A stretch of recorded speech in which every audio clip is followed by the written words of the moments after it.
Assalamualaikum warahmatullahi wabarakatuh.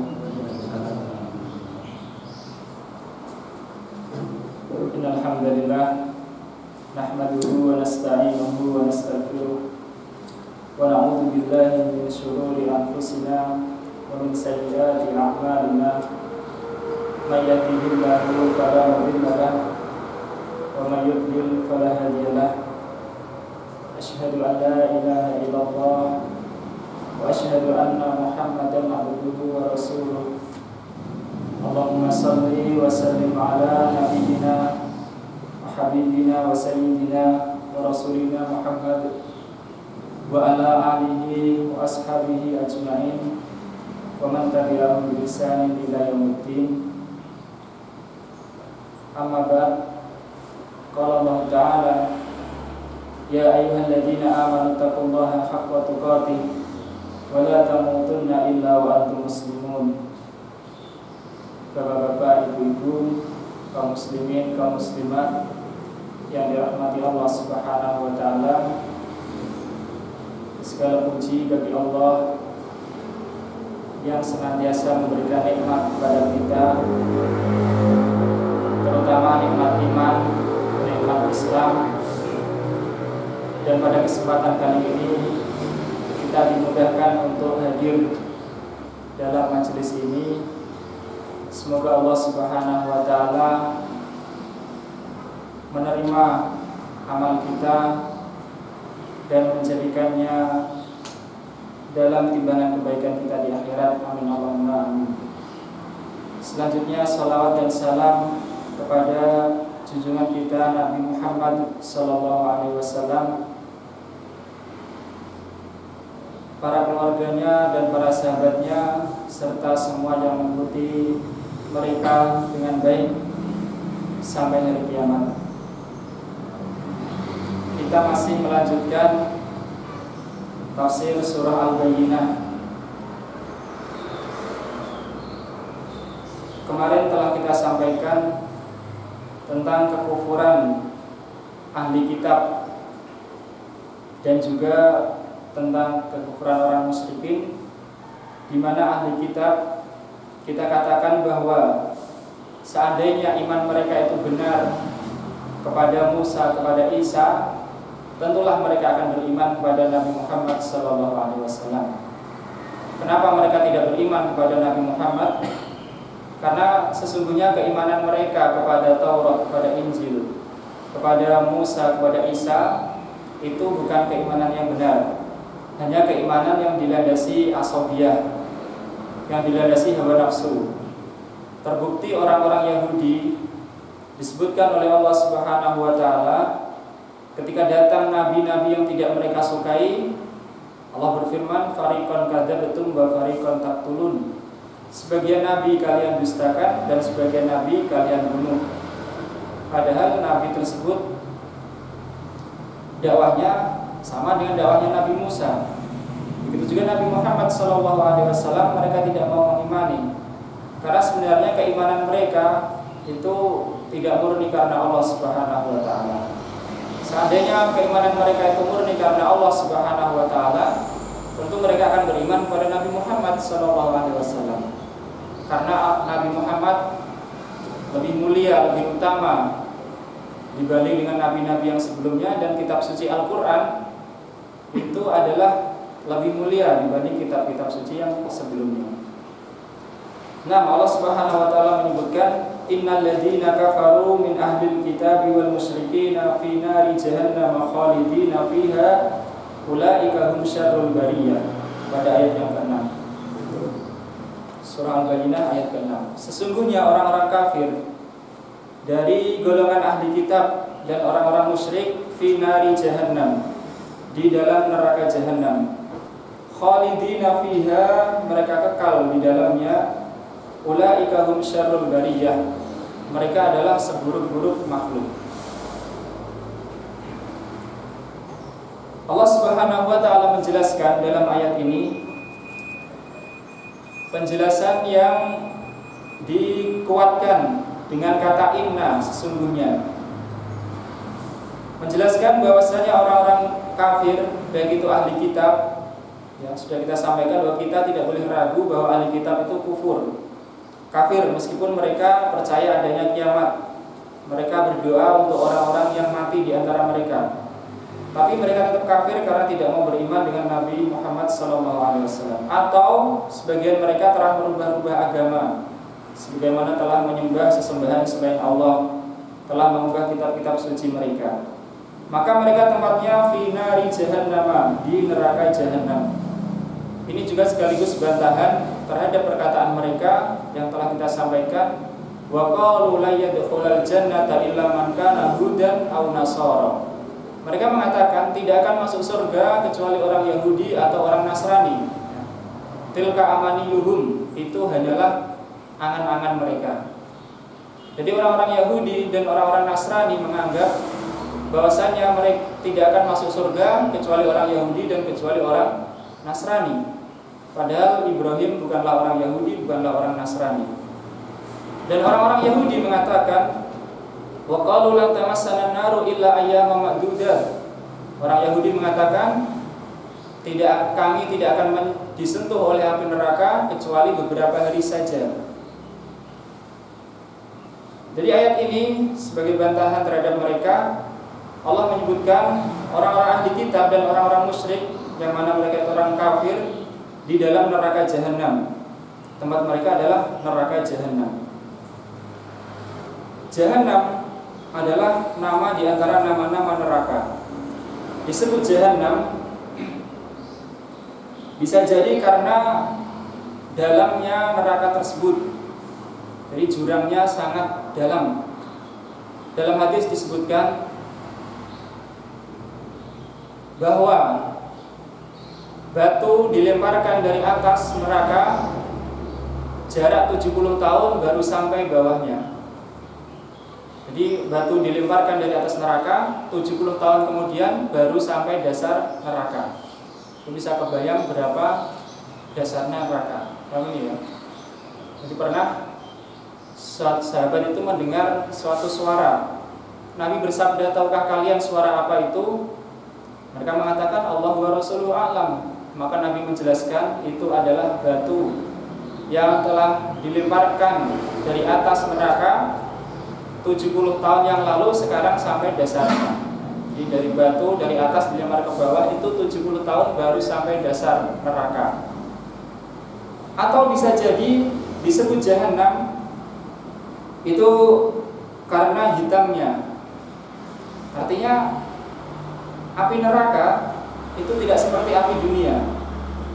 Telah kita sampaikan sekali atau dua kali bahwasanya api dunia itu membakar, panas tapi bercahaya, ya, ada cahaya yang dihasilkan. Tapi api neraka tidak seperti itu. Api neraka membakar tetapi tidak terang, gelap. Api membakar tapi gelap. Beda dengan satu lagi api yang pernah kita sampaikan, yaitu api yang dilihat oleh Nabi Musa. Dia membakar, dia menerangi tapi tidak membakar. Yang dilihat oleh Nabi Musa ketika Bilwadil Muqaddasi Tuwa, di lembah yang disucikan, yaitu lembah Tuwa. Nah, itu tentang jahanam. Kemudian Allah berfirman, khalidina fiha, mereka kekal di dalamnya. Dalam ayat ini Allah menyebutkan khalidina fiha, orang-orang kafir itu kekal di neraka.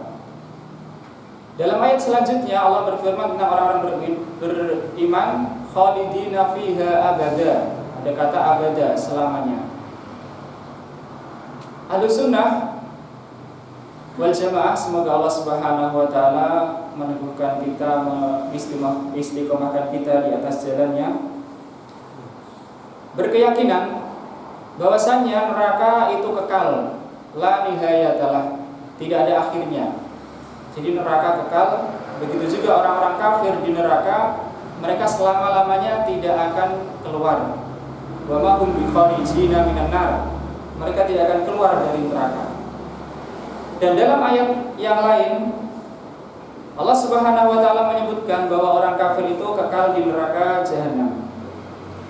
Di antaranya atau disebutkan 3 tempat bahwa mereka kekal selamanya, abada. Di dalam surah An-Nisa Allah Subhanahu wa taala berfirman ayat 168 sampai 169. Innal ladzina kafaru wa dzalamu lam yakunillahu liyaghfira lahum wa la liyahdiyahum tariqa illa tariqa jahannama khalidina fiha abada. Sesungguhnya orang-orang kafir dan mereka orang-orang yang zalim, maka Allah tidak akan mengampuni mereka dan tidak akan memberikan petunjuk kepada mereka. Di akhirat mereka tidak akan diberi petunjuk. Illa tariqa jahannam, kecuali jalan menuju jahannam. Khalidina fiha abada, mereka kekal di dalamnya selama-lamanya. Kemudian ayat yang kedua di dalam surah Al-Ahzab ayat 64 sampai 65. Innallaha la'anal kafirina wa a'adda lahum sa'ira khalidina fiha abada. Sesungguhnya Allah melaknat orang-orang kafir dan menyediakan untuk mereka sa'ir, neraka yang menyala-nyala. Khalidina fiha abada, mereka kekal di dalamnya selama-lamanya. Jadi dalam dua ayat ini disebutkan ada kata abada yang berarti selama-lamanya. Satu ayat lagi dalam Al-Quran dalam surah Al-Jin, wa may ya'sillaha wa rasulahu fa inna lahu nar jahannam khalidina fiha abada. Dan orang yang bermaksiat kepada Allah, maksudnya di sini adalah orang kafir, dan kepada Rasulnya, maka sesungguhnya baginya neraka jahanam khalidina fiha abada, mereka kekal di dalamnya selama-lamanya. Jadi sebagai kesimpulan bahwa Ahlussunnah berkeyakinan neraka itu kekal, tidak akan ada akhirnya. Begitu juga surga kekal, tidak akan ada akhirnya, selamanya.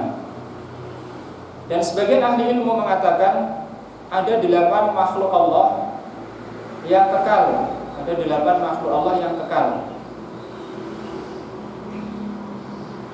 Yang pertama adalah kolam ya, yang diciptakan Allah pertama kali. Kemudian lauh atau lauhul mahfud yang kekal. Kemudian arsy ya, arsy Allah, singgasana Allah. Kemudian kursi 4. Kemudian surga, kemudian neraka 6. Kemudian 5 itu adalah ruh, nyawa itu juga kekal ya. Nyawa tidak akan berubah. Kalau badan bisa berubah jadi tanah ya, hancur jadi tanah, tapi nyawa tidak. Nyawa cuma berpindah. Setelah keluar dari orang yang mati, nyawa itu akan naik ke langit. Mungkin dibukakan pintu langit untuknya. Semoga Allah Subhanahu wa taala membukakan pintu-pintu langit untuk roh-roh kita nantinya. Mungkin juga dia akan dilemparkan dari langit karena tidak dibukakan pintu langit untuknya. Dan yang ke-8 menurut ulama adalah ajmud danab atau tulang ekor ya. Jadi ada sebagian tulang ekor manusia yang tidak hancur meskipun badannya hancur, meskipun tulang-tulangnya hancur. Dan dari sanalah nanti Allah akan membangkitkannya kembali pada hari kiamat. Jadi 8 makhluk yang menurut sebagian ahli ilmu akan kekal. Kolam, lauhul mahfud, arsy, kursi, surga, neraka, nyawa, dan tulang ekor. Adapun surga dan neraka, maka kita beriman bahwa sekarang ini sudah ada dan akan kekal selama-lamanya.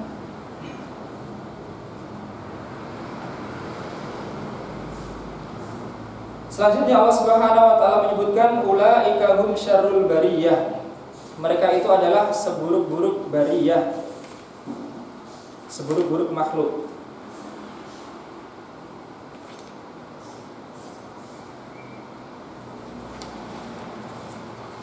Jadi orang-orang kafir, baik itu ahli kitab maupun orang musyrik, itu adalah seburuk-buruk makhluk. Termasuk dia lebih buruk dari hewan. Allah Subhanahu wa taala berfirman di dalam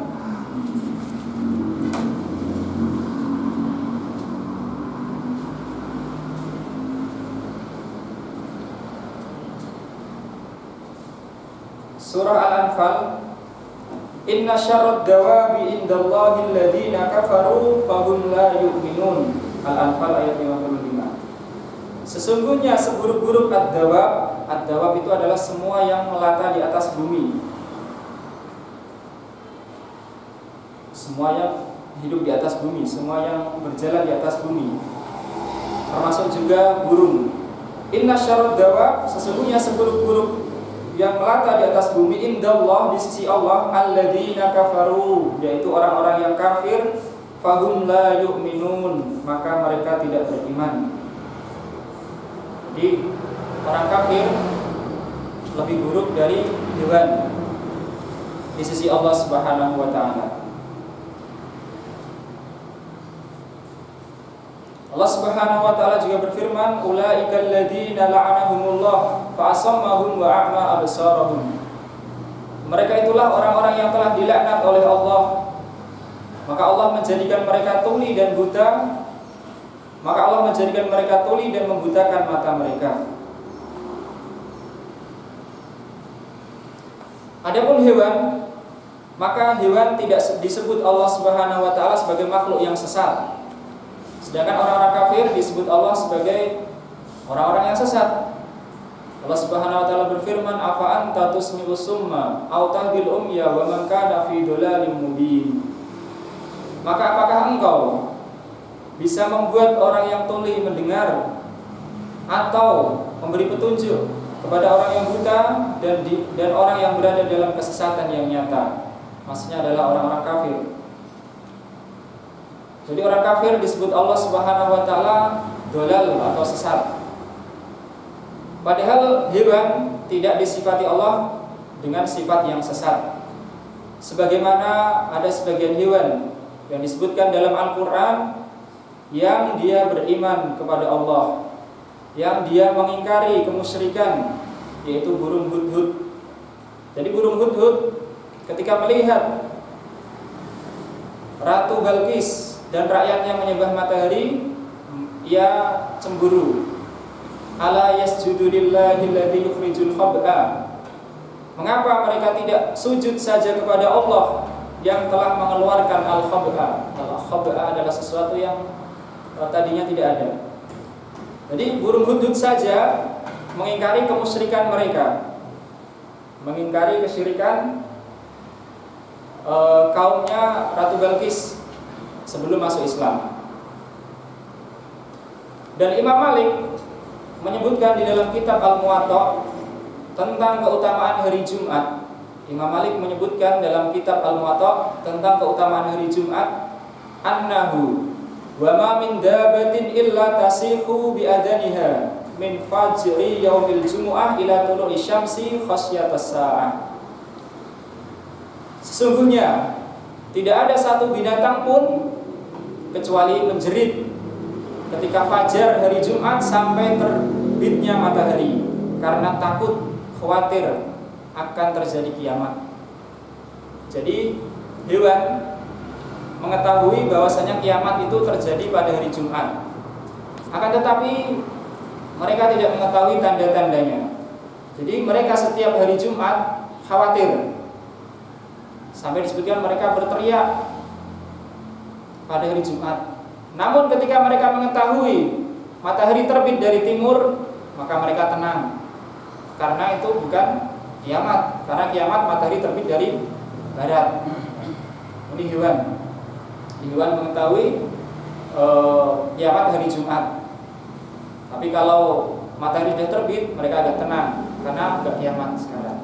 Seperti orang, misalnya ya, contoh saja, orang yang mau dieksekusi lah. Kamu mau dieksekusi hari Jumat, Jumatnya kapan tidak diketahui. Maka setiap malam Jumat dia mesti khawatir, jangan-jangan besok ya. Tapi begitu Jumatnya tidak jadi, wah tenang ya, mungkin Jumat depan. Begitulah hewan. Jadi hewan tidak sesat, tapi orang-orang kafir, orang-orang yang sesat. Dan ini semua tidak ada pada orang-orang kafir. Orang-orang kafir tidak takut kiamat.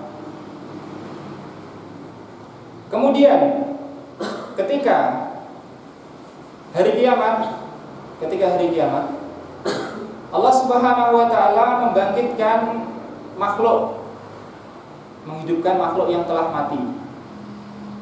Manusia, jin, malaikat, hewan dibangkitkan tidak? Hewan dibangkitkan tidak? Dibangkitkan, Pak, ya? Dibangkitkan. Ya. Hewan dibangkitkan, betul. Jadi hewan dibangkitkan, dihidupkan lagi pada hari kiamat. Tujuannya apa? Tujuannya untuk dikisos, untuk diadili perkara di antara mereka. Ini karena sempurnanya keadilan Allah Subhanahu wa taala. Jadi dalam hadis dari Abu Hurairah, ada hewan kambing yang satu bertanduk, yang satu tidak. Hewan yang saling menanduk. Maka Nabi bertanya pada Abu Hurairah, "Wahai Abu Hurairah, tahukah kamu kenapa hewan itu saling menanduk?"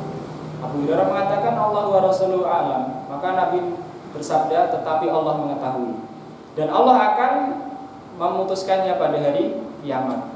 Saking sempurnanya Allah. Dan dalam hadis lain disebutkan bahwasanya nanti akan dikisos. Kisos itu dibalas dari kambing yang bertanduk ketika dia mendolimi kambing yang tidak bertanduk. Jadi kalau ada kambing di dunia itu mendolimi kambing yang lain, itu pun akan dikisos pada hari kiamat. Itu hewan, Pak. Maka bagaimana dengan manusia? Manusia itu lebih diadili lagi ketika dia mendolimi saudaranya, mendolimi manusia yang lain. Sampai dia mendolimi orang kafir sekalipun, ini tidak boleh, karena tetap akan ada balasannya. Dan setelah itu Allah berfirman, "Kuni turaba," jadilah kalian tanah. Nah, jadi hewan setelah dikisos, setelah dibangkitkan, dikisos, sudah selesai perkara di antara mereka, tidak ada lagi kedoliman, maka mereka menjadi tanah, menjadi tanah. Maka orang-orang kafir pada waktu itu berkeinginan seandainya mereka menjadi tanah. Allah Subhanahu wa taala berfirman, "Yauma yanzurul mar'u ma qaddamat yadah wa yaqulul kafiru ya laitani kuntu turaba." Pada hari itu atau pada hari seseorang itu melihat apa yang telah dikerjakan, diperbuat oleh kedua tangannya, dan orang-orang kafir berkata, "Seandainya aku adalah tanah." Ya, seandainya menjadi tanah seperti hewan. Jadi hewan dibangkitkan, kemudian dikisos, kemudian menjadi tanah. Karena hewan tidak berbuat baik sehingga masuk surga, dan tidak berbuat jahat, tidak berbuat dosa sehingga masuk neraka, maka dia menjadi tanah. Berbeda dengan orang kafir, maka dia akan dihisab dan diberi hukuman dengan kekal di neraka, maka dia lebih buruk dari hewan, ya, lebih buruk dari hewan.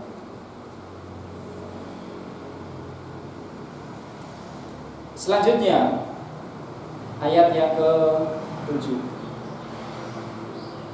Allah Subhanahu wa taala berfirman, "Innal ladzina amanu wa amilus solihati ulaika hum khairul bariyah."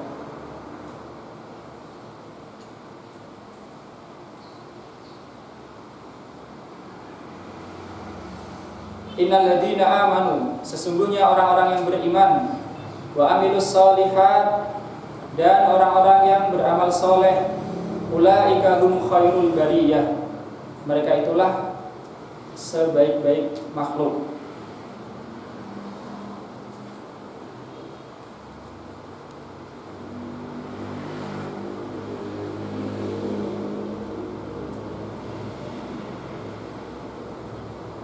Ahlu sunnah berkeyakinan bahwasanya iman itu mencakup perkataan dan perbuatan. Iman mencakup perkataan dan perbuatan. Perkataan maksudnya adalah perkataan hati dan perkataan lisan. Perkataan hati dan perkataan lisan.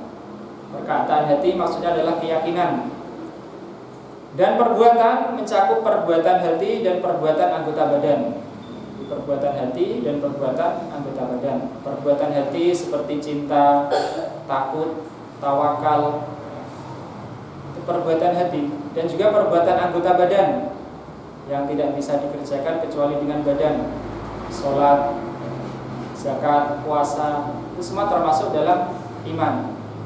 Allah Subhanahu wa taala berfirman ketika memindahkan kiblat dari Baitul Maqdis ke Madinah, Maka mereka bertanya-tanya para sahabat, nah sholat kita yang dulu menghadap ke Baitul Maqdis bagaimana hukumnya?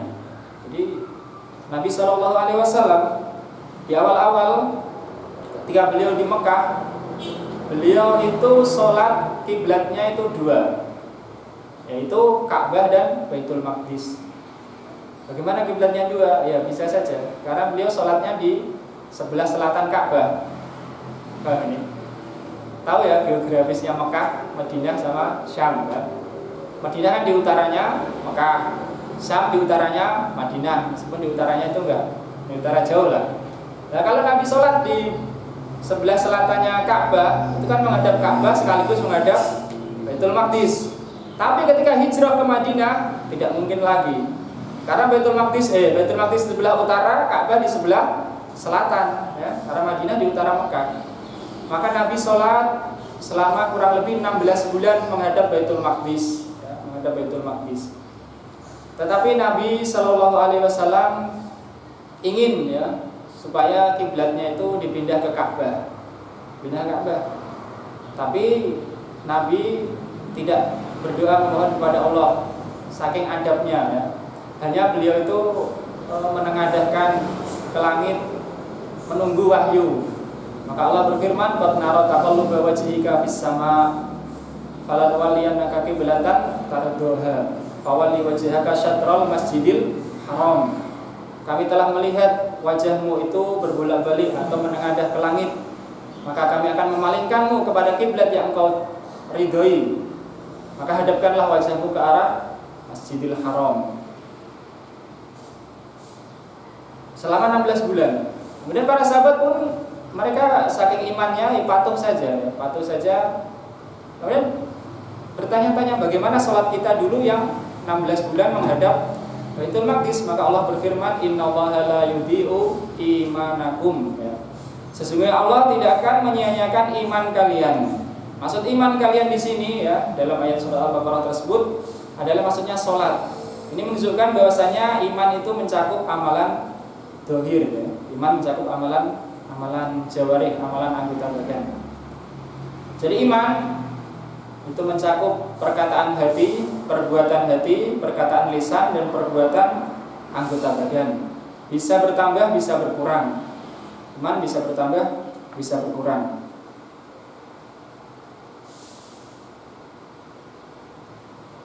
Wa amilus shalihat, dan mereka mengerjakan amal-amal yang soleh.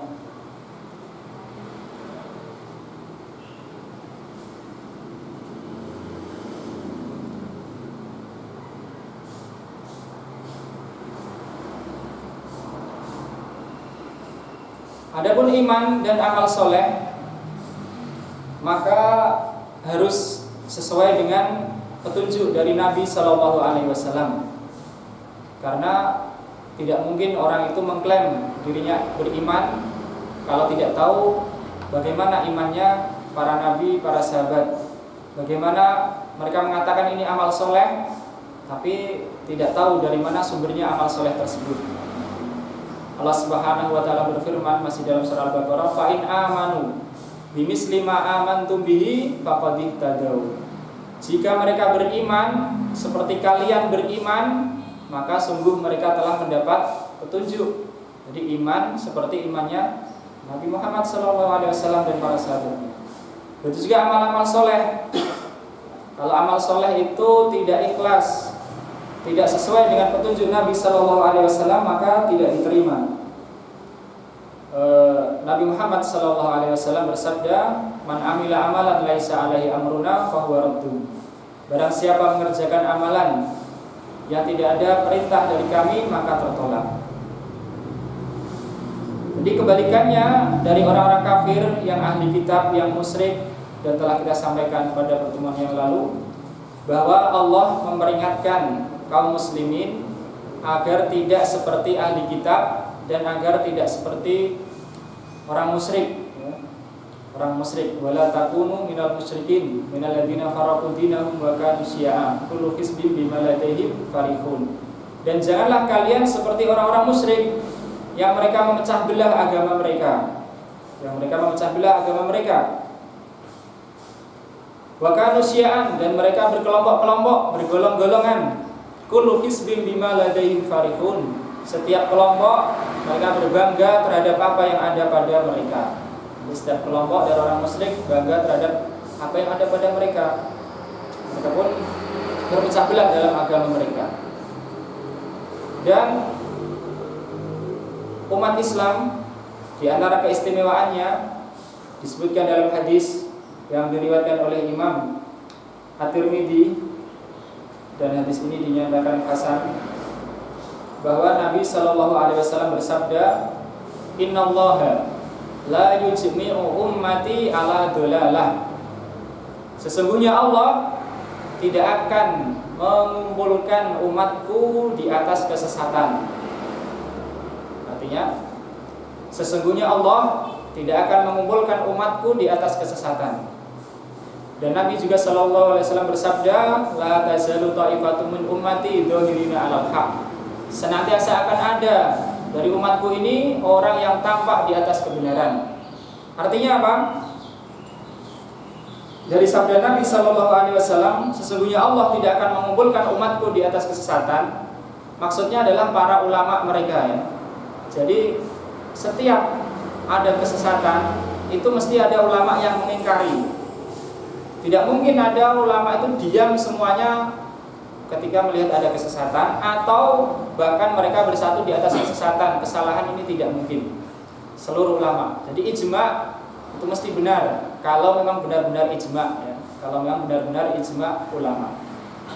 Jadi Allah telah menjamin bahwasanya akan ada senantiasa dalam umat ini orang yang berpegang teguh di atas kebenaran.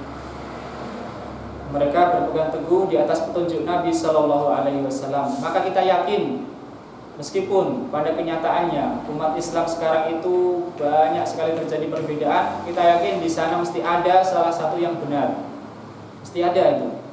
Karena tidak mungkin umat Islam atau ulamanya itu bersatu di atas kesesatan, sebagaimana sabda Nabi Shallallahu Alaihi Wasallam tadi. Tinggal kita melihat mana yang lebih dekat kepada Al-Quran, lebih dekat kepada sunnah atau hadis Nabi Sallallahu Alaihi Wasallam. Masalahnya kita itu mau tidak, ya, atau ta'assub kayak orang-orang ahli kitab. Mereka tidak beriman pada Nabi Muhammad karena bukan dari Bani Israel. Maka ini tidak boleh. Sesungguhnya iman itu di atas segalanya, di atas kefanatikan suku, ya, kelompok, keluarga, bahasa, dan di atas segala-galanya. Allah Subhanahu wa taala menyebutkan ulaika hum khairul bariyah. Jadi orang-orang yang beriman dan beramal soleh, mereka itu adalah sebaik-baik bariyah. Namun para ulama berbeda pendapat apa yang dimaksud bariyah. Bariyah bisa berasal dari kata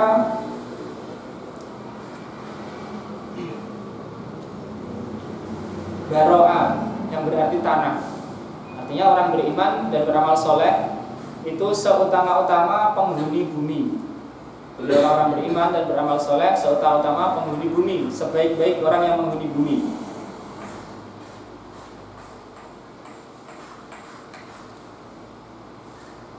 Maka tidak termasuk malaikat. Kalau dari kata tanah, ya, Imam Qurtubi mengatakan,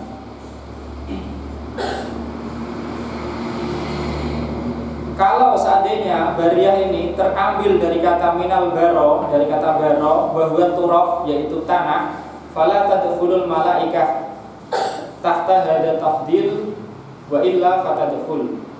Jika bariyah ini diambil dari kata baro yang berarti tanah, maka tidak masuk malaikat. Artinya apa? Orang-orang beriman beramal soleh sebaik-baik makhluk, tapi tidak mencakup malaikat. Malaikat lebih baik dari orang-orang beriman dan beramal soleh. Wa illa fadadkhul. Jika tidak maka masuk. Artinya dari kata baro'a, ya. Baro'a artinya Allah di antara asmanya adalah Al-Bari, yang menciptakan, yang mentakdirkan. Maka termasuk malaikat. Jadi ulama berbeda pendapat apakah orang beriman dan beramal soleh itu lebih baik dari malaikat atau tidak. Paham ini ya, dari sini ya.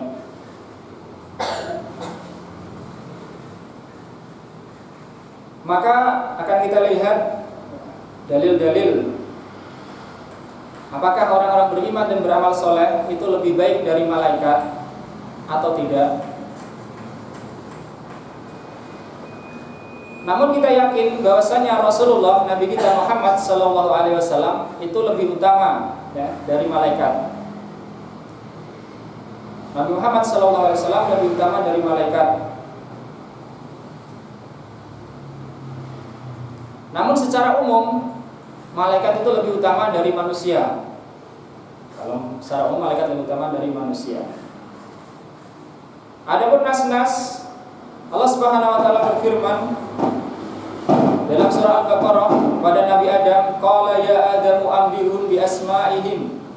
Wahai Adam, beritahukanlah kepada mereka tentang nama-nama mereka itu. Jadi Nabi Adam disuruh mengabarkan kepada malaikat tentang nama-nama benda. Apakah ini menunjukkan Adam lebih utama atau manusia lebih utama dari malaikat?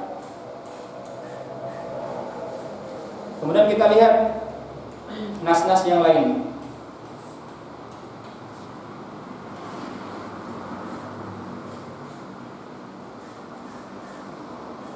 Tadi telah kita sampaikan bahwa Rasul lebih utama, atau sebagian kaum di sini sebutkan, sebagian kaum atau sebagian ulama mengatakan bahwasanya para utusan Allah dari kalangan manusia itu lebih utama daripada para utusan Allah dari kalangan malaikat, dan wali-wali Allah dari kalangan manusia lebih utama dari wali-wali Allah dari golongan malaikat.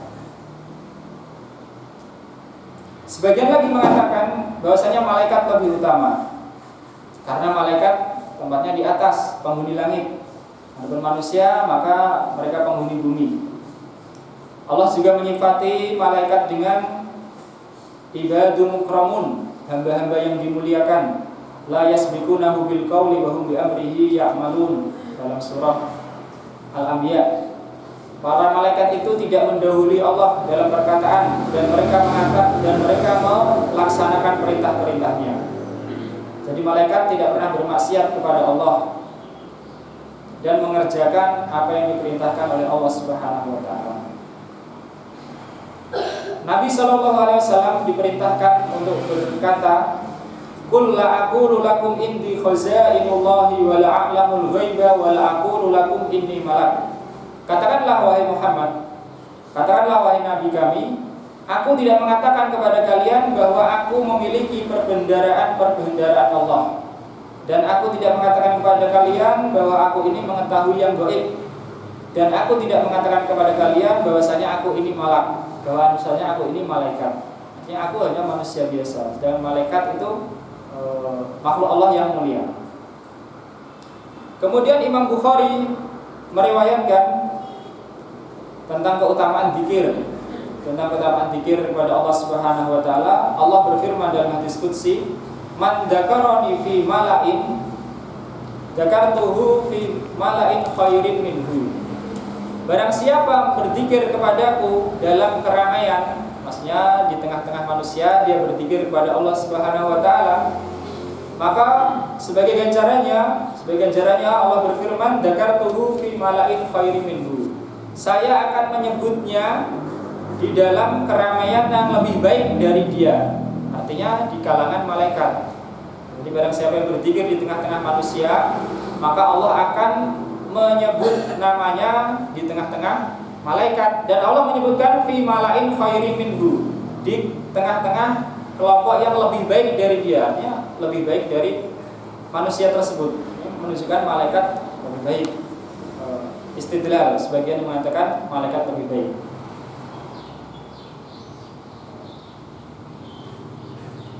Kemudian yang berpendapat bahwasanya orang-orang beriman dan beramal soleh lebih baik berdalil dengan ayat ini, ya. Berdalil dengan ayat ini, innalladzina amanu wa amilus solihati ulaika hum khairul bariyah. Sesungguhnya orang-orang yang beriman dan beramal soleh, mereka itu sebaik-baik makhluk.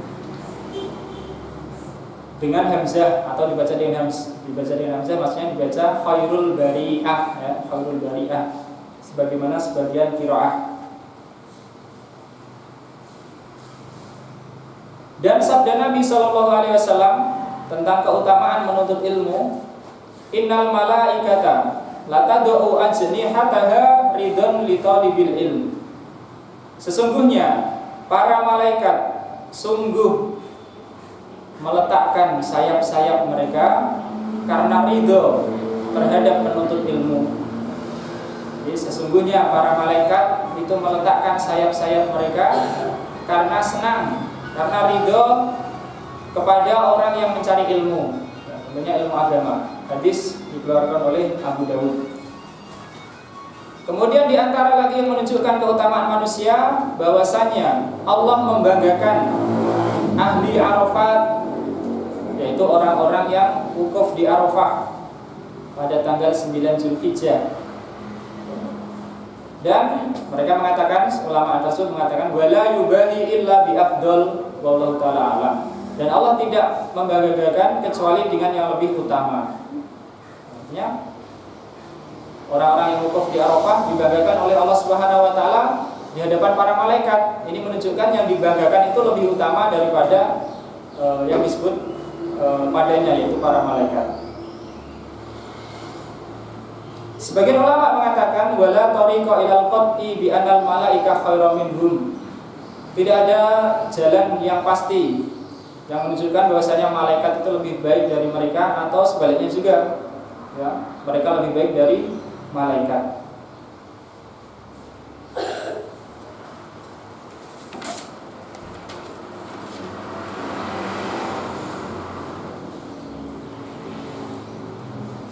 Kemudian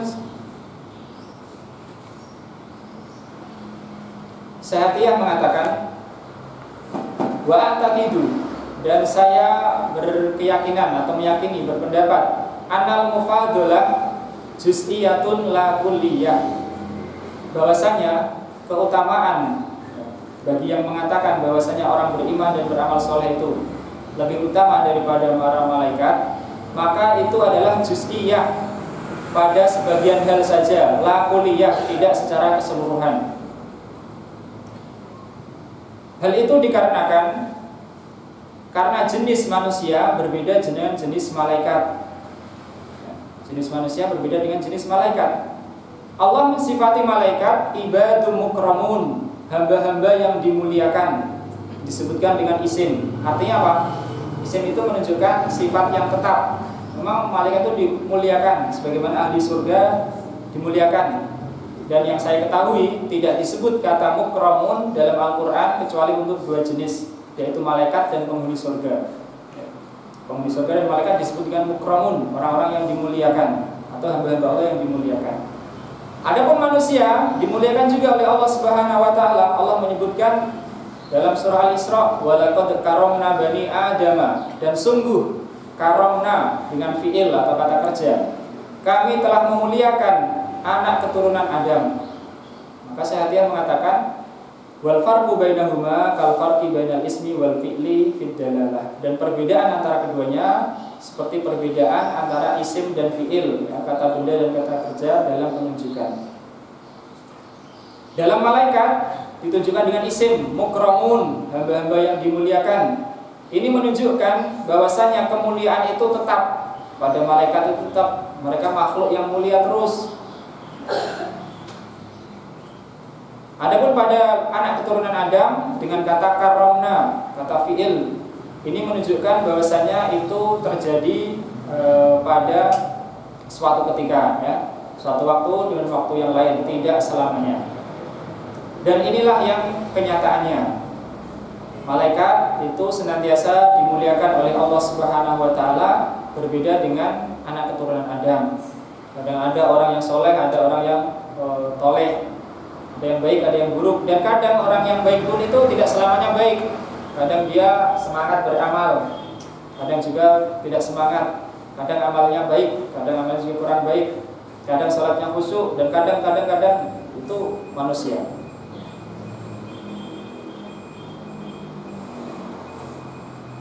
Kemudian bisa juga dikatakan, ya, keutamaan orang-orang beriman dan beramal soleh, jika, ya, sebagian ulama yang mengatakan lebih utama dari malaikat, itu karena sumber penyebab dari amal soleh dari anak Adam berbeda dengan malaikat. Kenapa? Karena malaikat amal soleh bagi mereka itu memang sudah menjadi jibilah. Jibilah itu menjadi watak, menjadi insting, menjadi kebiasaan. Memang mereka itu diciptakan untuk beramal soleh, tidak ada hawa nafsu. Biduni nawazi syarr, tidak ada keinginan berbuat buruk. Itu malaikat, tidak ada syahwat. Berbeda dengan anak Adam, berbeda dengan manusia. Karena manusia mau beramal soleh, itu halangannya masya Allah banyak sekali ya. Mau datang ke pengajian, halangannya banyak. Mau sholat khusyuk, halangannya banyak sekali. Mau sholat tepat waktu saja, halangannya banyak. Berbeda dengan malaikat. Maka yang mengatakan bahwasanya orang-orang beriman dan beramal soleh lebih utama daripada malaikat, bisa jadi karena faktor ini. Karena dia sudah mengalahkan hawa nafsunya, hal-hal yang mengajaknya kepada keburukan, dan memilih untuk berbuat baik atau beramal soleh. Maka dari sini juga diambil kesimpulan bahwa amal soleh itu tidak mesti dilihat dari banyak dan sedikitnya, tapi dilihat dari perjuangannya, dilihat dari perjuangannya. Meskipun sedikit, tapi kalau perjuangannya besar, bisa jadi itu sangat mulia, sangat besar pahalanya. Bisa jadi amal yang besar, tapi perjuangannya sedikit, ya. Bisa jadi itu besar juga ya, besar juga, tapi tidak menampik bahwasanya kecil itu pun berpahala besar.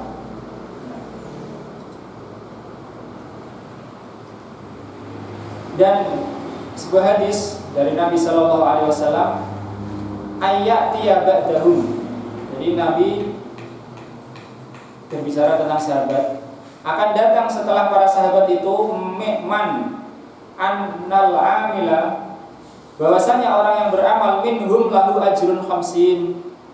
Jadi akan datang suatu zaman nanti orang yang beramal ya, itu mendapatkan pahala 50 lebih utama.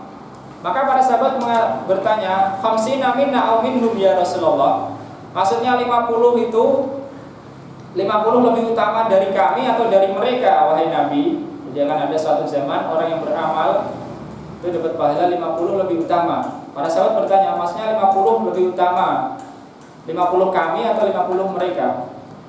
Maka Rasulullah bersabda, bal khamsina minkum, bahkan 50 lebih utama dari kalian.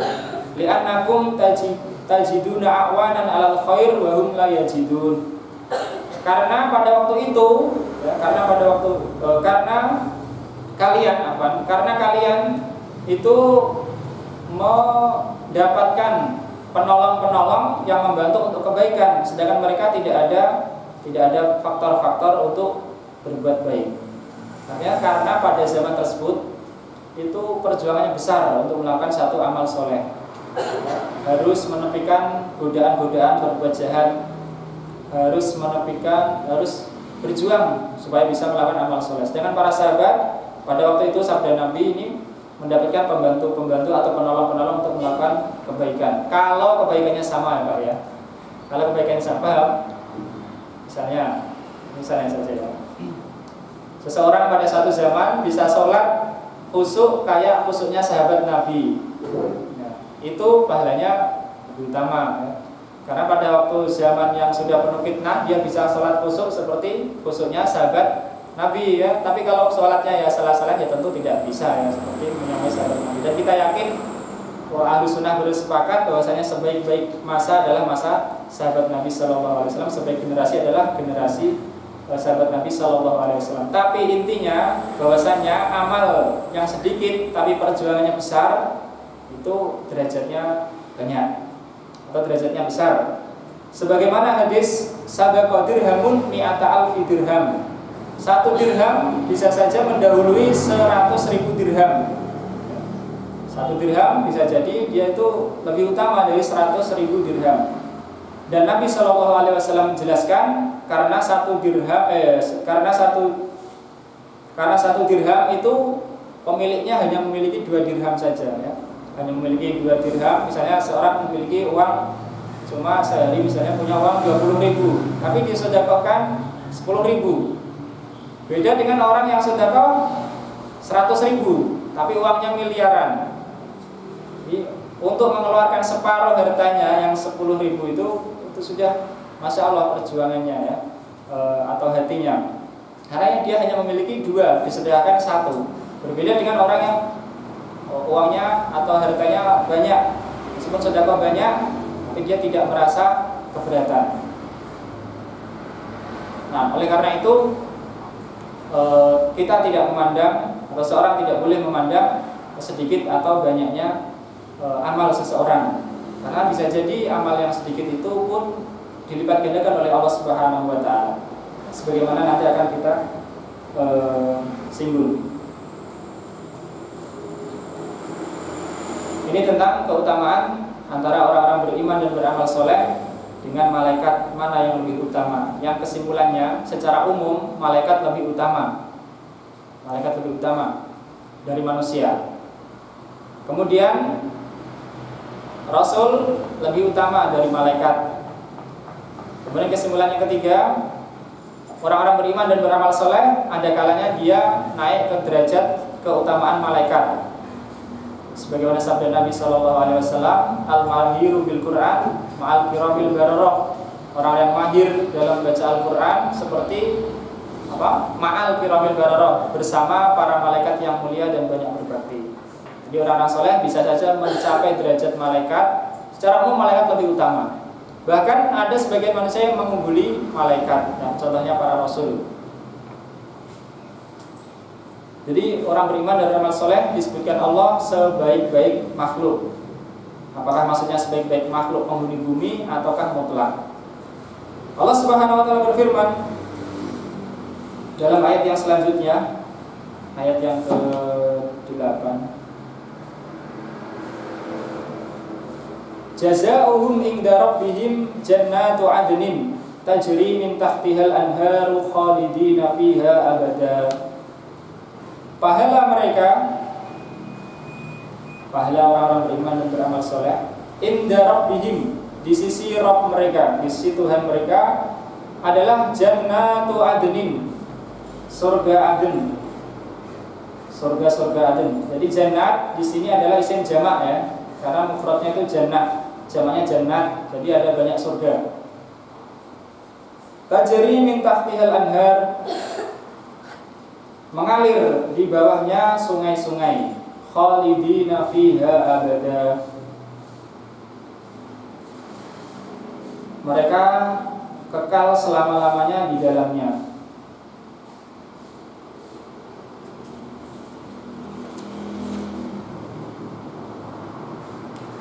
Pertama, tentang jazaohum inda rabbihim, pahala mereka di sisi Rabb mereka. Kata jaza, pahala ya, balasan, itu biasanya adalah ganti dari suatu pekerjaan atau ganti dari suatu barang. Itu jaza. Jadi kalau orang bekerja dan dikasih imbalan, imbalan itu namanya jaza.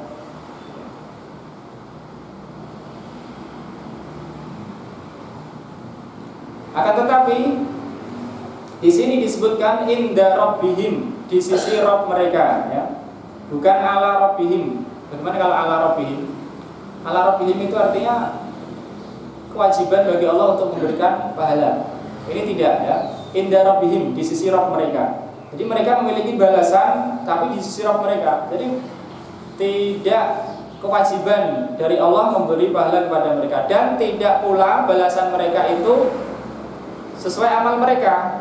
Paham ya? Maksudnya sesuai itu setimpal ya, setimpal. Ini menunjukkan bahwasanya balasan mereka itu adalah tafaddulun minhu, yaitu keutamaan dari Allah Subhanahu wa taala. Sekarang kita bayangkan, jangan bayangkan seseorang yang dikasih harta oleh Allah Subhanahu wa taala, seorang yang dikasih harta, dia dalam syariat Islam diwajibkan zakat. Diwajibkan apa? Zakat. Dan zakat salah satu rukun Islam. Kalau tidak zakat dosa besar. Begitu juga kalau zakat, pahalanya besar. Padahal ini harta pemberian dari siapa? Pemberian Allah ya. Harta itu pemberian Allah. Diminta Allah, misalnya zakat mal ya, zakat mal, uang atau emas atau perak 2,5%. Hanya mengeluarkan 2,5%, itu nanti akan dibalas oleh Allah Subhanahu wa taala. Apakah ini seperti orang yang bekerja kemudian dikasih upah, atau ini keutamaan dari Allah Subhanahu wa taala? Tentu ini keutamaan dari Allah Subhanahu wa taala karena harta pemberian dari Allah. Bahkan dia sendiri itu tidak bisa menikmati ataupun mendapatkan harta kecuali dengan kehendak Allah. Itu pun kalau mau ya, kalau mau menginfakkan atau mengeluarkan, membelanjakan sebagaimana perintah Allah akan mendapat pahala. Padahal itu harta dari Allah. Begitu juga amalan-amalan yang lain. Orang puasa, orang sholat, sehari semalam orang dikasih waktu 24 jam. Untuk tidur saja sudah sekian jam. Hanya misalnya sholat 5 waktu, kalau dihitung-hitung paling berapa jam? Ada 2 jam Pak kalau digabung. Anggaplah 2 jam ya kalau bagus sekali sholatnya ya. Mulai dari wudhu, kemudian pergi ke masjid, kemudian pulang lagi 5 kali sehari semalam bagi yang laki-laki. Itu pun pahalanya, dan yang memberi kekuatan untuk bisa melangkah ke masjid itu Allah Subhanahu wa taala. Maka pahala mereka inda rabbihim, di sisi Rabb mereka itu sebagai keutamaan dari Allah Subhanahu wa taala, bukan upah ya. Bukan upah seperti orang bekerja dapat upah yang setimpal, tidak. Kalau upah yang setimpal, orang beramal di dunia itu cuma berapa tahun ya. Itu pun kalau orang beramalnya sejak kecil, sudah tahu agama, sudah patuh pada Allah. Nah, kalau sampai besar baru tobat misalnya, dan itu Allah Subhanahu wa taala sangat gembira menerima tobat seseorang ya. Sangat gembira menerima tobat seseorang, dan Allah akan menerima tobat sebelum matahari terbit dari barat atau sebelum orang itu sakaratul maut. Maka Allah menyebutkan dalam tempat yang lain dalam surah An-Naba, inna lil muttaqina mafaza. Sesungguhnya bagi orang-orang yang bertakwa itu adalah keberuntungan yang besar. Hadaiqa wa a'naba, kebun-kebun dan buah-buah anggur, wa kawaiba atroba, dan gadis-gadis yang sebaya. Wa kawaiba atroba. Insyaallah kita jelaskan pada tafsir surat An-Naba kalau sampai ya. Wa ka'san dihaqa, dan gelas-gelas yang penuh. La yasma'una fiha lagwan wala kidzaba. Mereka tidak mendengarkan di dalam surga tersebut lagwan, kata-kata yang sia-sia, wala kidzaba, dan tidak pula kata-kata yang dusta. Ya, jadi itu balasan keberuntungan yang besar. Kemudian buah anggur, taman-taman, gelas-gelas yang penuh ya, dan nikmat-nikmat yang lain. Selanjutnya Allah berfirman apa? Jazaa'an mir rabbika ata'an hisaba ya.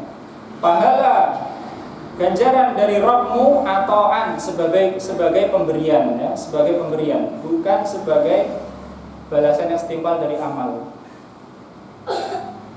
Ahli surga mengatakan ketika mereka sudah ada dalam surga, mereka menyebutkan inna rabbana laghafurun syakur. Orang ahli surga itu mengatakan seperti itu. Sesungguhnya Rabb kita laghafurun syakur, sungguh maha pengampun dan maha syakur. Maha pengampun, mereka menyadari, orang ahli surga ini Pak, mereka menyadari bahwa mereka banyak kesalahan, banyak dosa di dunia ya, dan Allah mengampuni mereka. Dan Allah asyakur, maha mensyukuri. Maksudnya asyakur itu menerima, maha menerima dan membalas dengan yang lebih baik. Oleh karena itu, misalnya seseorang datang ke masjid ya, datang ke masjid, dia mau sedekah, sudah bawa yang mau disedekahkan. Dia bersedekah sebelum sholat sama setelah sholat. Bedanya untuk panitia masjid apa? Tidak sama, tidak beda. Ya kan sama-sama masuk kota ya, pun belum dibongkar pada waktu itu. Begitu juga misalnya pembangunan, deadline-nya mungkin tanggal 31. Orang nyumbang untuk masjid ya, deadline-nya tanggal 31. Tanggal 1 sama tanggal 30, bedanya apa buat panitia? Ya sama, paling ditampung dulu uangnya ya. Tapi di sisi Allah Subhanahu wa taala itu beda jauh. bisa beda jauh ya. Karena dalam hadis disebutkan bahwasanya jika seseorang bersedekah dengan hasil usaha yang halal dan Allah tidak menerima kecuali yang halal, maka Allah akan menerima sedekah tersebut dan merawatnya. Yurabbi ya, yurabbi itu merawat dan mengembangkannya.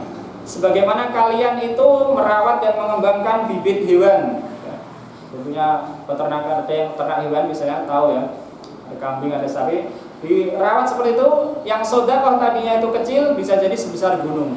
Ya, bisa jadi sebesar gunung. Maka sedekah tanggal 1 sama 30 dalam kasus tadi buat panitia sama saja ya. Tapi bagi sisi orang yang bersedekah itu sudah lain. Karena 30 hari dalam tarbiyah Allah, dalam perawatan Allah, sedekah itu sudah bisa jadi besar. Begitu juga sebelum sholat sama setelah sholat. Bedanya cuma beberapa menit ya. Tapi dalam penjagaan Allah itu bisa jadi beda jauh.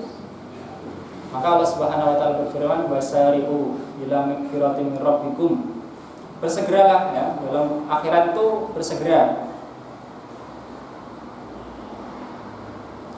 Kemudian juga Allah menyebutkan jazaohum inda rabbihim, pahala mereka di sisi Rabb mereka.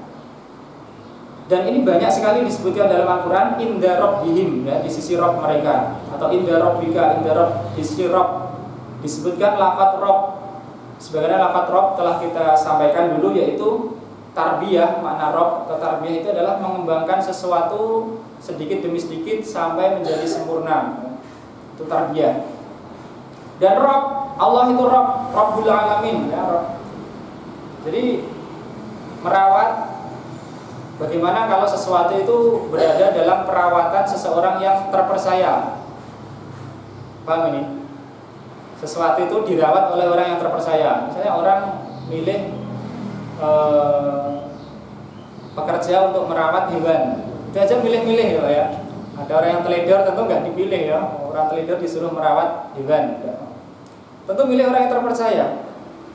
Nah begitu juga amalan-amalan manusia. Amalan-amalan manusia, maka seseorang itu tidak usah khawatir. Seseorang tidak usah khawatir karena amalannya itu yang merawat adalah Allah Subhanahu wa taala pahalanya. Jadi tidak akan hilang, tidak akan hilang. Innallaha la yudhi'u ajral muhsinin. Allah tidak akan menyia-nyiakan pahala orang-orang yang berbuat baik. Maka yakinlah ya. Misalnya ya, ada orang yang ditipu sama orang lain. Yakin bahwa itu tidak akan hilang, Pak. Mesti akan ketemu. Seseorang yang menanam padi misalnya ya. Misalnya dientekke sama hama, yakin itu tidak akan hilang, Pak. Akan jadi pahala kalau ikhlas. Karena tidaklah seorang muslim itu menanam tanaman kemudian dimakan oleh burung atau oleh hewan atau dicuri orang, itu akan jadi sedekah baginya. Tidak akan hilang. Bahkan amalan orang kafir saja dibalas oleh Allah, tapi balasannya di dunia. Tapi kalau orang mukmin, balasannya di akhirat. Maka banyak disebutkan kata inda rabbihim, di sisi Rabb mereka.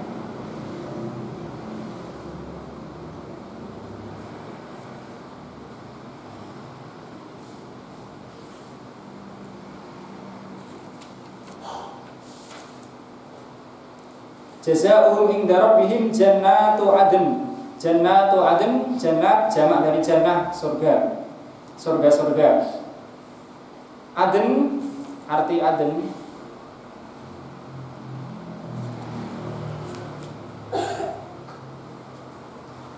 adn bimakna al-iqamah fil makan wa adamu nuzuh anhu.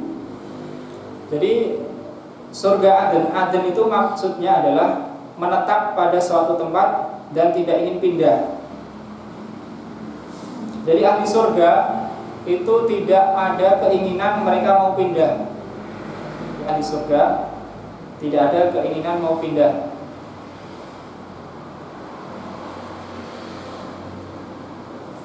Allah Subhanahu wa taala berfirman dalam surah Al-Kahfi. Al-Kahfi ayatnya 107 ya, 107.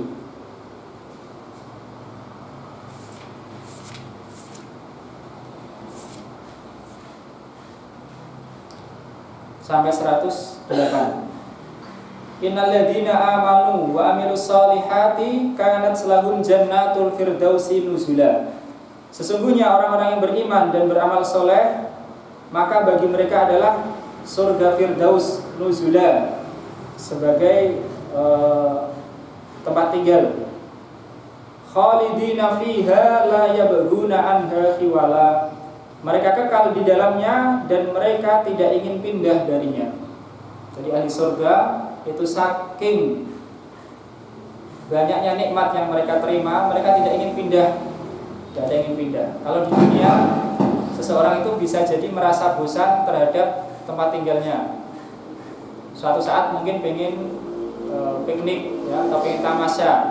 Karena di rumah terus ya, pengen tamasya sekali-kali. Tapi ahli surga tidak. Ahli surga tidak ingin pindah. Surga Aden, surga yang dia itu di sana tidak ingin pindah karena saking sempurnanya nikmat. Karena ahli surga tidak melihat ada seseorang yang lebih sempurna nikmatnya daripada dia. Jadi ahli surga tidak melihat ada orang yang lebih sempurna nikmatnya daripada dia, dan dia hatinya itu tidak merasa dengki, tidak merasa iri terhadap kenikmatan yang diberikan kepada ahli surga yang lain. Wa naza'na ma fi sudurihim min ghillin, dan kami cabut dari dada-dada mereka rasa benci, rasa dengki. Jadi ahli surga hati-hati mereka seperti hati orang satu, hati satu orang.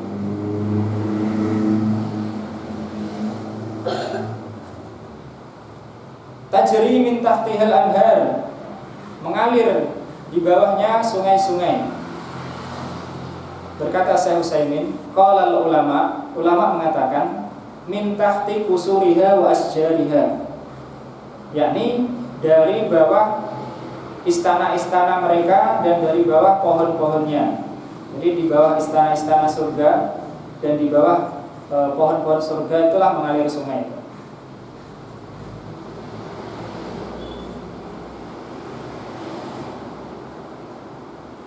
Dan sungai yang disebutkan Allah Subhanahu wa taala dirinci di dalam surah Muhammad.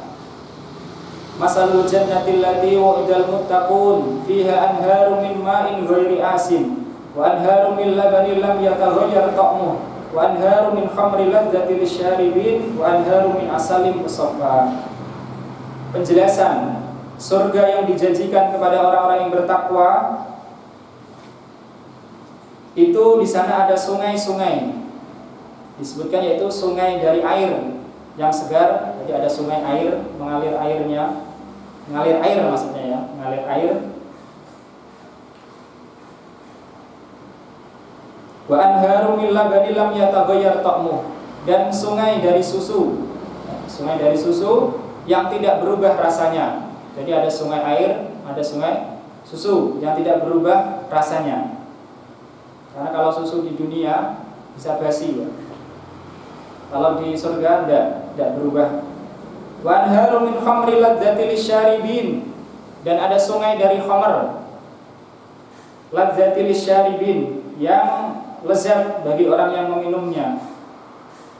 Jadi ada sungai dari khamr. Khamr kalau di dunia terbuat dari apa? Khamr dunia itu haram ya, terbuat dari apa? Alkohol. Ya, alkohol terbuat dari apa? Ya, zaman dulu khamr ya dari perasan ya, perasan buah, tapi dibiarkan sampai menjadi khamr ya. Jadi tidak mesti semua perasan itu khamr enggak ya. Yang memabukkan ya, itu khamr. Kalau tidak memabukkan enggak khamr, meskipun sama-sama asalnya ya. Anggur itu kalau dibikin jus, ya kalau enggak memabukkan ya enggak khamr. Tapi di sana ada proses supaya perasan itu menjadi khamr. Di surga khamr itu halal, di dunia haram ya, di dunia haram.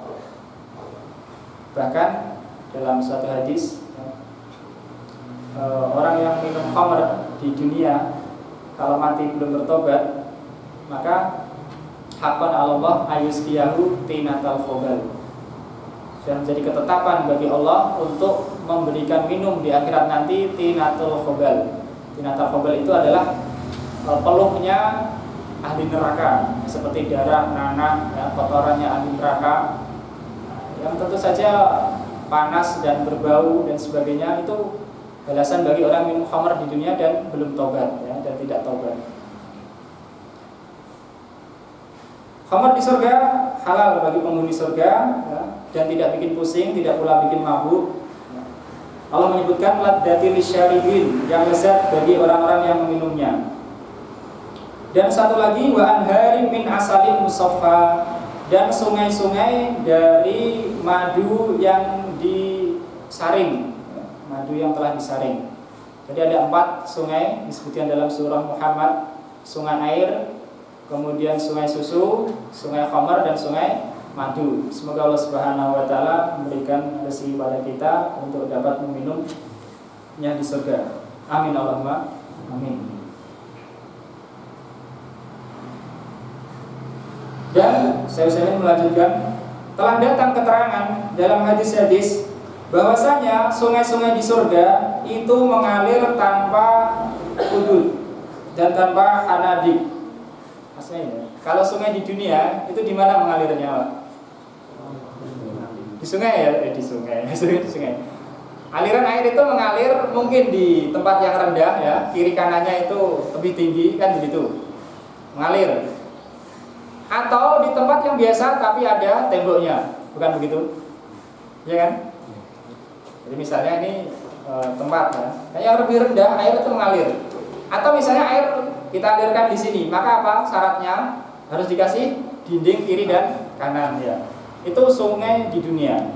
Adapun di surga maka tidak butuh kepada dinding dan tidak perlu tempat yang rendah, ya, yang dia mengalir.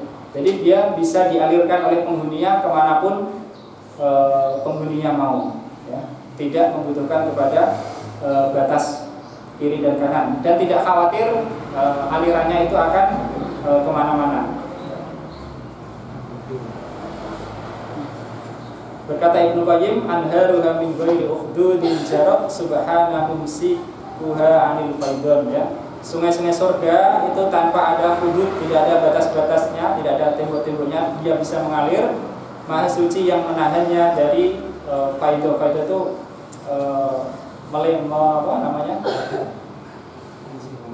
meluap kemana-mana. Khalidina fiha abada, mereka kekal di dalamnya selama-lamanya. Jadi ahli surga, mereka tidak mati, tidak pula sakit, tidak pula capek, tidak lelah, tidak sedih. Itu ahli surga. Dan mereka berada dalam kenikmatan yang sempurna.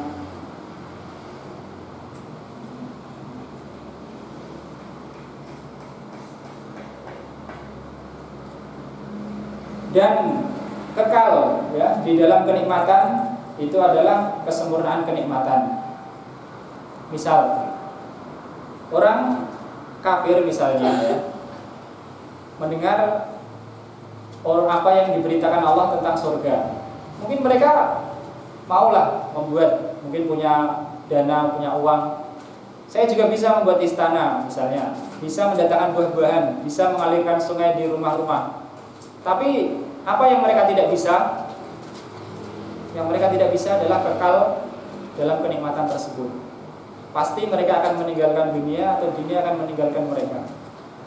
Tapi ahli surga tidak khawatir. Tidak khawatir nikmat itu akan hilang, tidak khawatir akan berakhir, karena Allah menjanjikan khalidina fiha abada, kekal di sana selama-lamanya. Selanjutnya Allah Subhanahu wa taala berfirman, radhiyallahu anhum wa radu'an. Radhiyallahu anhum wa radu'an. Allah ridho terhadap mereka dan mereka pun ridho terhadap Allah Subhanahu wa taala. Allah ridho terhadap mereka dan mereka pun ridho terhadap Allah Subhanahu wa taala.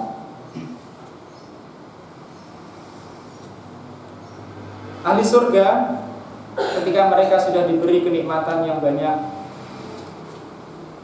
dalam hadis disebutkan Allah berfirman kepada mereka, apakah kalian mau saya beri yang lebih baik dari itu semua? Maka mereka pun menjawab, apakah yang lebih baik dari ini semua wahai Allah? Maka Maka Allah berfirman, karena nikmat surga sudah begitu, mereka sempurna, yang mereka tidak bisa meminta yang di atas itu ya, karena saking wis pol-pole ya. Uhilla alaikum ridwani wala askhatu alaikum abada. Saya ridho terhadap kalian ya, saya halalkan keridhoanku terhadap kalian, dan saya tidak akan marah kepada kalian selama-lamanya. Siapapun yang diperbuat ahli surga diridhoi oleh Allah Subhanahu wa taala tidak akan marah. Ini termasuk kesempurnaan nikmat.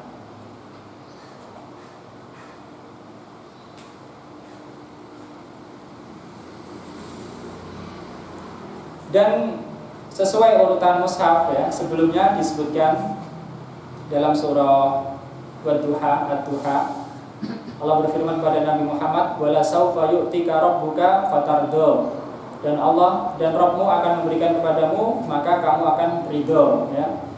Dan dalam surah ini Allah menyebutkan untuk orang-orang beriman dan beramal soleh secara umum, Allah ridho kepada mereka. Dan dalam ayat yang sebelumnya,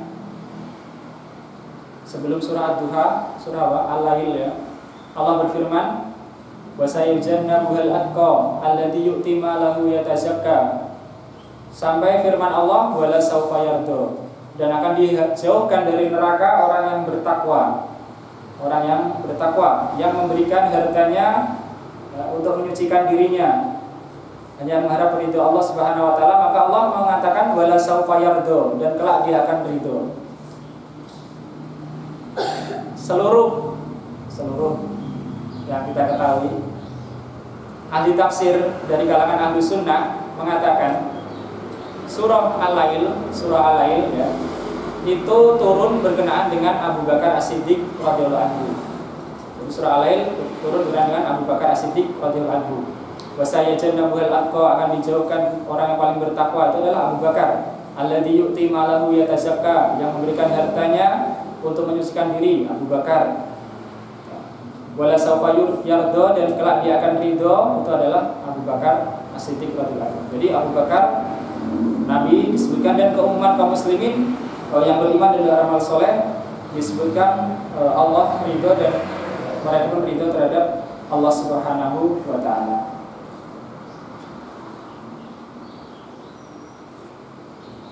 Lalu apakah firman Allah Subhanahu wa taala radhiyallahu anhum wa radu'an, Allah ridho terhadap mereka dan mereka pun ridho terhadap Allah?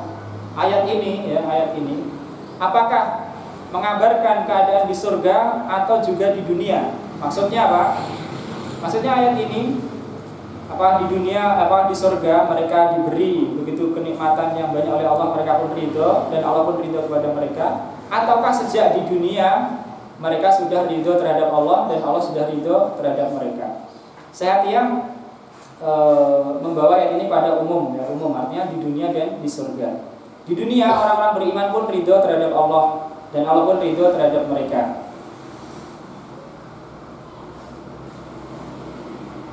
Allah Subhanahu wa taala berfirman dalam surah Taubah, was-sabiqunal awwalun minal muhajirin wal ansar walladzina tabauhum bi ihsanin radhiyallahu anhum wa radu'an wa a'adda lahum jannatin tajri tahtaha al-anhar khalidina fiha abada dzalikal fawzul 'adzim. Orang-orang yang pertama-tama masuk Islam, yaitu kalangan muhajirin, orang-orang yang hijrah ke Madinah, wal ansor, dan orang-orang ansor, yakni penduduk Madinah yang menjadi penolong, walladzina tabauhum, dan orang-orang yang mengikuti mereka bi ihsanin, dengan baik, radhiyallahu anhum wa radu'an. Allah ridho terhadap mereka dan mereka pun ridho terhadap Allah. Jadi diridhai Allah ada 3 golongan. Mungkin orang muhajirin, mungkin orang ansor, mungkin orang yang mengikuti mereka dengan baik. Paham ini?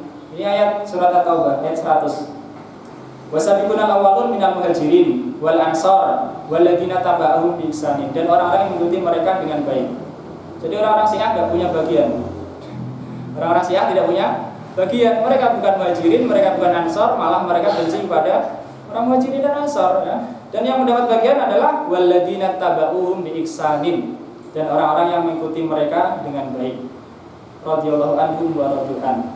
Allah ridho terhadap mereka dan mereka pun ridho terhadap Allah, dan Allah menyediakan untuk mereka surga-surga yang mengalir di bawahnya sungai-sungai, mereka kekal di dalamnya selama-lamanya. Dan itu adalah keberuntungan yang besar.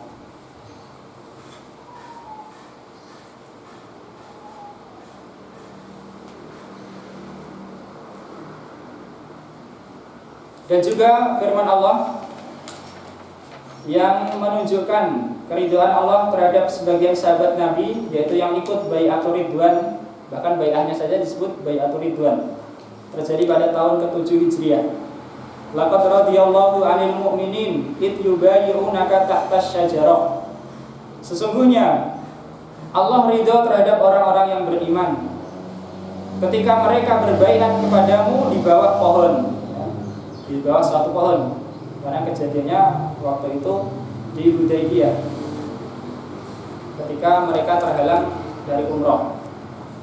Di sini ada sebagian amalan-amalan yang menunjukkan keridhaan Allah Subhanahu wa taala, karena Allah itu ridho terhadap amal dan ridho terhadap orang yang melakukan amalan tersebut.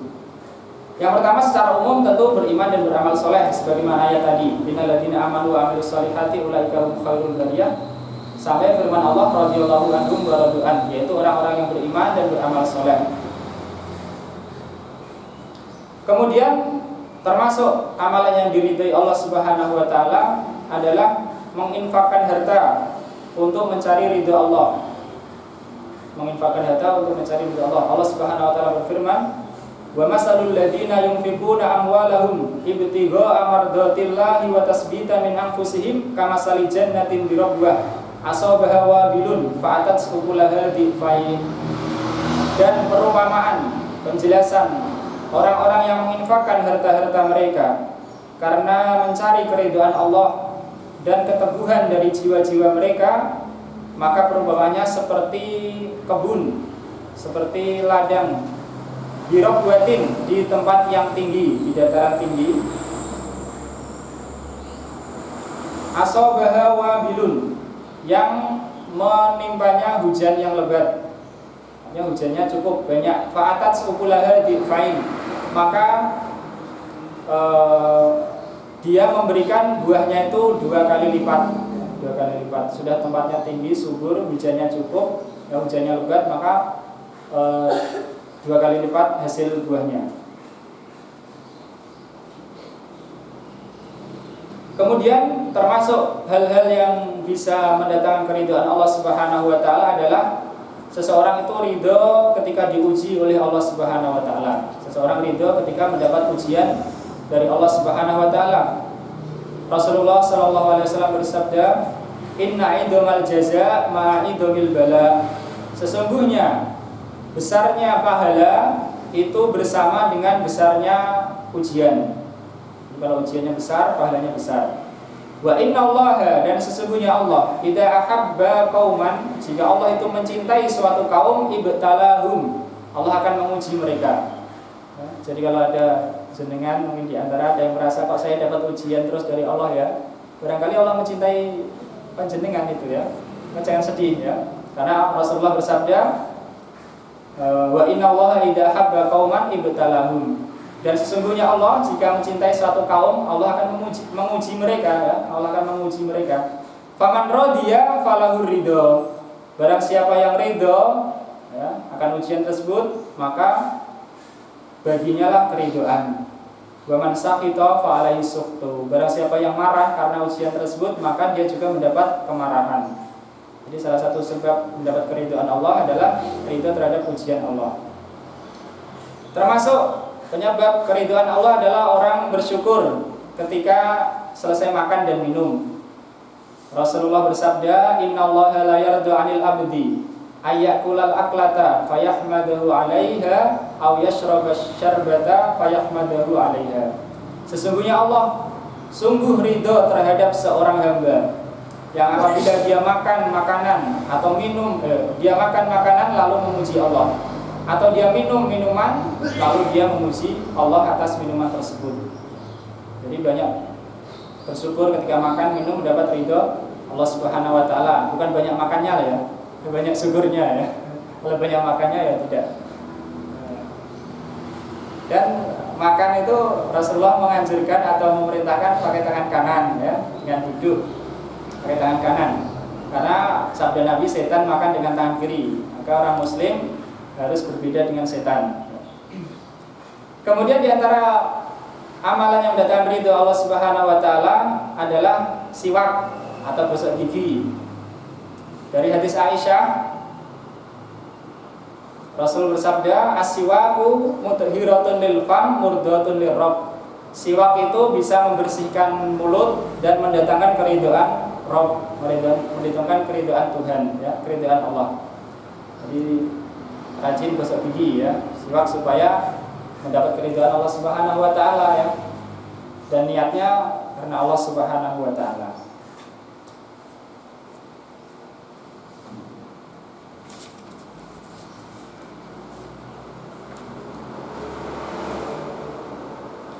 Dan terakhir Allah berfirman, dzalika liman khasyiya rabbah.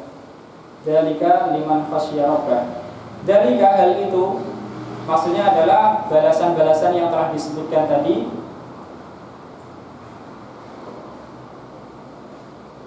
Bagi orang-orang yang takut kepada Rabb-nya, bagi orang-orang yang takut kepada Rabb-nya. Syekh mengatakan, tadi disebutkan bahwasanya yang mendapat balasan itu adalah orang-orang yang beriman dan beramal soleh. Sedangkan di sini disebutkan bagi orang yang takut kepada Rabb-nya.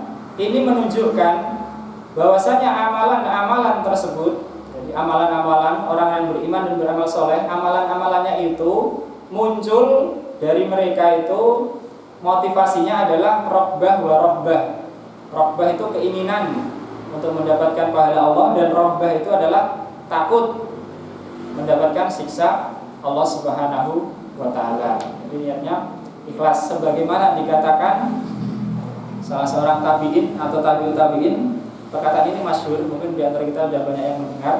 Talaq bin Habib, dia mengatakan, mendefinisikan takwa. Takwa itu apa? Takwa itu, kata dia, yaitu engkau mengamalkan atau engkau mengerjakan perintah Allah ala nuri minallah, di atas cahaya dari Allah, karena engkau menginginkan pahala dari Allah. Jadi takwa, engkau melaksanakan perintah Allah dengan cahaya dari Allah, artinya dengan petunjuk dari Allah, ya, dengan hidayah dari Allah, karena engkau berharap pahalanya. Dan engkau meninggalkan larangan Allah, ala nuri minallah, di atas petunjuk dari Allah, di atas hidayah dari Allah, karena engkau takut akan siksaannya. Ini definisi takwa menurut Talaq bin Habib, salah seorang tabi'in atau tabi'ut tabi'in. Dan rasa takut, khasyah atau khauf, jadi ada takut, ada harap. Jadi seorang mukmin menyatukan antara takut dan harapnya kepada Allah Subhanahu wa Ta'ala. Tapi sebagian takut itu bukan lawan dari harap. Takut itu bukan lawan dari harap, ya. Takut itu lawan dari merasa aman, sedangkan harap itu lawan dari putus asa. Jadi orang itu disyariatkan untuk takut dan untuk berharap, dan tidak boleh merasa aman, tidak boleh berputus asa, ya, paham ya? Jadi takut itu lawan dari merasa aman. Jadi orang merasa aman sehingga dia berani mengerjakan maksiat, atau merasa aman, wah ini kan dosa kecil, saya sudah, amalan saya banyak, dosa kecil tidak apa-apa. Itu merasa aman, tidak boleh, ya. Atau putus asa, wah saya sudah banyak dosanya, kesisa naik, itu nggak boleh. Itu termasuk dosa besar, ya. Jadi seseorang itu harus takut dan harus berharap, tidak boleh aman dan tidak boleh putus asa, tidak boleh merasa aman, tidak boleh merasa putus asa. Jadi takut lawannya itu merasa aman, dan harap lawannya berputus asa.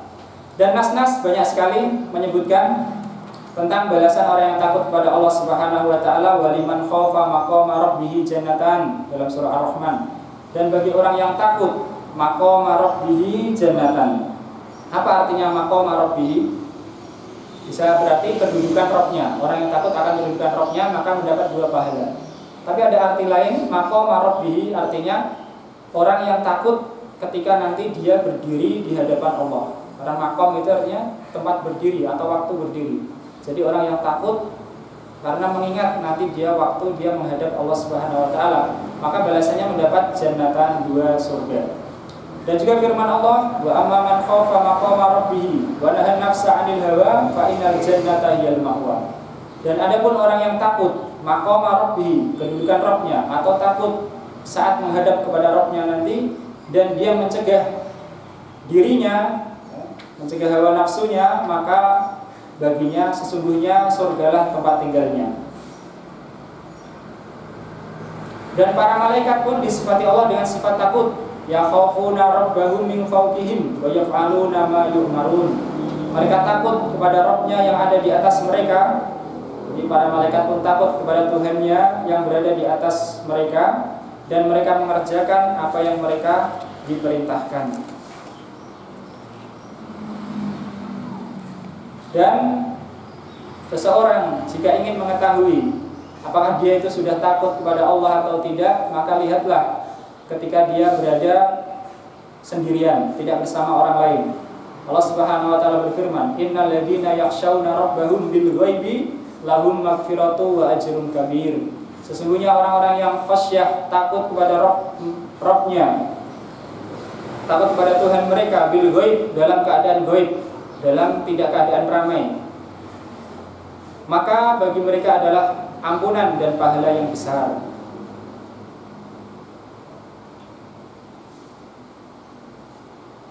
Dan ini termasuk derajat muraqabah yang tinggi. Derajat muraqabah ya, derajat merasa diawasi oleh Allah Subhanahu wa taala. Syekh Atiyah mengatakan wal khasyah asyaddul khauf.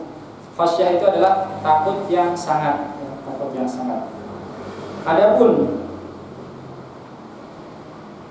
Syekh Utsaimin mengatakan wal khasyah itu ya khaufullahi azza wa jalla al-maqrunu bil haibah wa ta'dhim, yaitu takut kepada Allah Azza wa Jalla yang disertai pengagungan. Takut kepada Allah yang disertai pengagungan. Jadi bukan hanya takut seperti seorang itu takut kepada singa atau takut ular, ya, atau takut bencana, tapi takut yang disertai pengagungan. Wala yasduru dzalika illa min 'alimin billah. Dan itu tidak muncul, rasa khasyah itu tidak muncul kecuali dari orang yang mengetahui Allah. Tidak muncul kecuali dari orang yang dia tahu siapa Allah. Tidak muncul kecuali dari orang yang mengetahui keagungan Allah. Allah Subhanahu wa taala berfirman, "Innama yakhsyallaha min ibadihil ulama." Sesungguhnya orang-orang yang takut, benar-benar takut kepada Allah di antara hamba-hambanya adalah para ulama, para orang-orang yang pandai, yang mengetahui. Innallaha azizun ghafur. Sesungguhnya Allah itu Maha mulia, lagi Maha pengampun. Dan para ulama mengatakan berkaitan dengan ayat ini, innama yakhsyallaha min ibadihil ulama, bahwasanya orang yang pandai itu bukan karena banyaknya riwayat, hafalan, banyaknya matan yang dia kuasai. Akan tetapi orang yang pandai itu adalah orang yang benar-benar takut kepada Allah Subhanahu wa taala. Jadi orang yang takut kepada Allah, maka dia pandai. Meskipun ilmunya tidak banyak. Orang yang takut kepada Allah, dia pandai.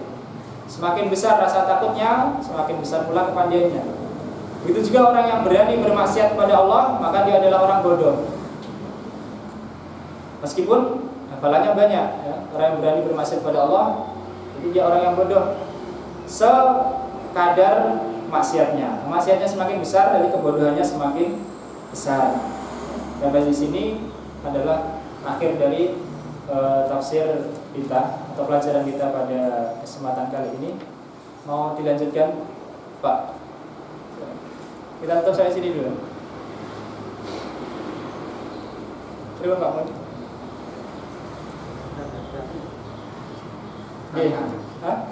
Mau tanya gitu, monggo. Iya, langsung. Assalamualaikum warahmatullahi wabarakatuh. Waalaikumsalam warahmatullahi wabarakatuh. Seperti yang dikatakan di atas bahwa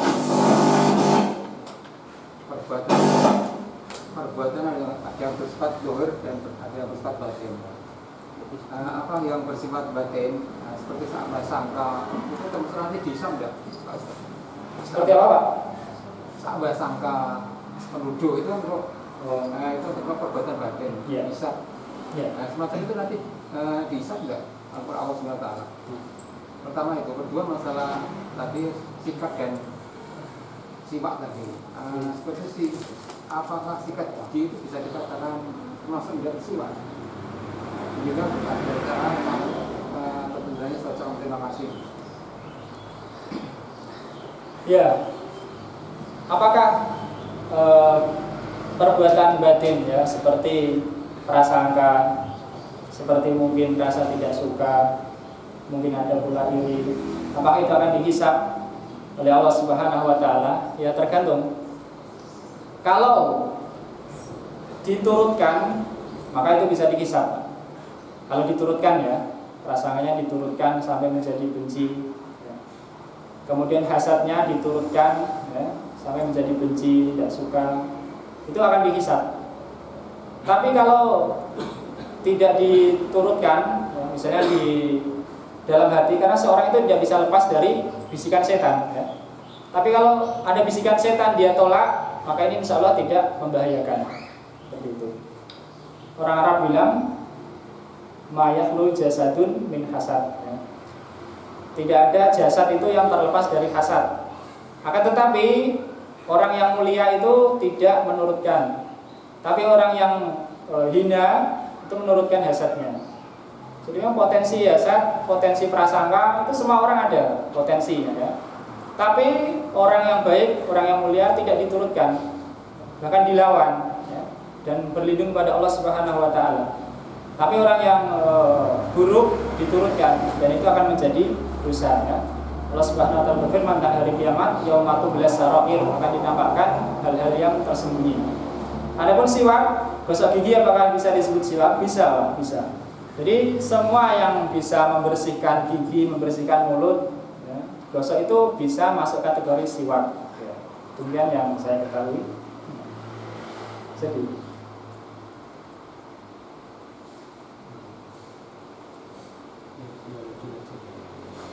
Itu mungkin ada yang lain. Malaikat itu makhluk yang paling mulia.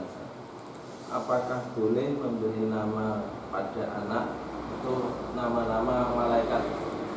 Kalau alam tidak tahu. Setahu saya emang nggak ada larangan ya. Mungkin anaknya dikasih nama Malik ya, atau Ridwan, atau Israfil. Kalau alam. Tidak tahu, nggak ada larangan Pak. Nggak ada larangan, jadi setahu saya emang boleh. Tidak ada larangan. Oke, mungkin barangkali sampai di sini dulu ya. Karena kebetulan tidak tahu